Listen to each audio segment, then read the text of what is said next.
Okay, so first up, yung pag-uusapan natin ngayon is about logical functions. Yung logical functions, nandito yung parang ito yung mga function na tumutulong sa atin mag-decide agad kaysa tayo mag-decide. Yung may if and or. Whereas yung if, siya ay nag-decide if yung isang logical or requirement ay na-meet, edi siya ay either pass or failed, which is ganito. Or pwede rin sa mga exam or mga higher exams, it's either qualified or non-qualified. Ito ang example to, like, try ko. So, equals if yung value na, yung cell na may value natin, ito, grade, yan yung pagbabasehan natin. Tas, greater than or equal to. Bakit greater than or equal to? Kasi syempre, yung lalagay natin value is 75. Since yung mga grade na para mapasa ang mga estudyante, kailangan na mga bandang is 75 or above. Kaya lalagay natin dapat greater than or equals to 75.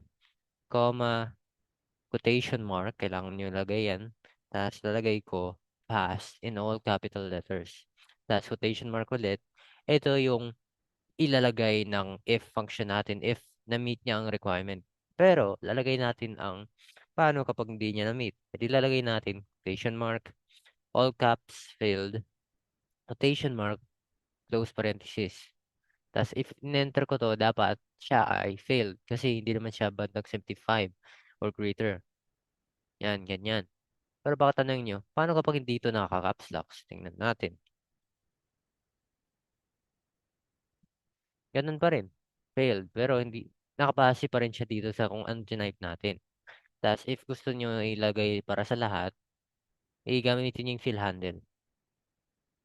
Yan. Tama na yan. Next naman is ang end function natin.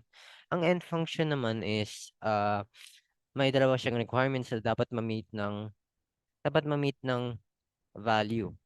No? Kasi kapag yung isa hindi na-meet, edi false na yan. It is needed na ma-meet ang dalawa. Itong example, n. In grade ulit, greater than or equal to 75. Yan yung requirement 1. Requirement 2 sa attendance. Pindot mo yan, equals or, ay hindi, greater than or equals to 90. Tapos huwag mong kalimutan ang percentage. Kasi minsan, I think madami magkakalimutan ng percentage. Isipin na lagay ko na lang yung number, ano mangyayari. Kasi kapag kunwari, ay hindi, mamaya, try natin sa or function yun. Mas maganda. Basta, tandaan nyo, dapat meron siyang percentage kung ano nilagay ng value dito. Kasi if in-enter ko to, false. Kasi hindi niya na-meet ang 75 at di niya na-meet ang 90. Kapag tinrag ko to, tingnan natin kung may magpapasa. Yun ito. May nakapasa si Mr. Cruz. Napasa niya dahil above 75 and above 90. Pati rin si Mr. Santos.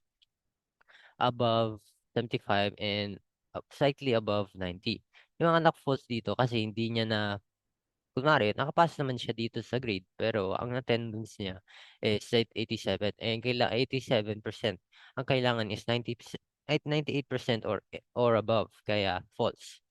Next naman ay ang OR function natin. Ang OR function, gumagana yan kapag it's either logical 1 or requirement 1 ay na-meet or logical 2 ay na-meet or yun, logical 2 or requirement 2.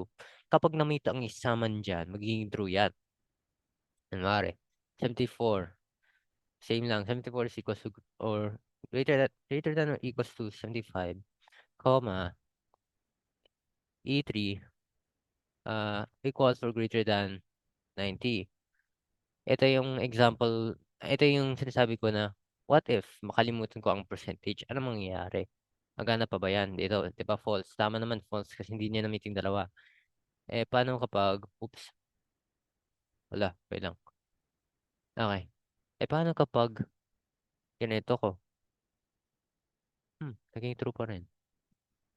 Oh, hindi niyo na okay, so, pwede pala yun. Kasi some instances, di gumagana ang ito. Kasi, kailangan mo lagyan ng percentage. Pero tandaan nyo, lagyan nyo lang yung percentage. Kasi, yun yung value na nalagay, percentage. Tapos, lagay mo, oops. Yun oh. Mayroong, kunwari dito naka-percentage. Maging false. Dapat talaga naka-percentage yan.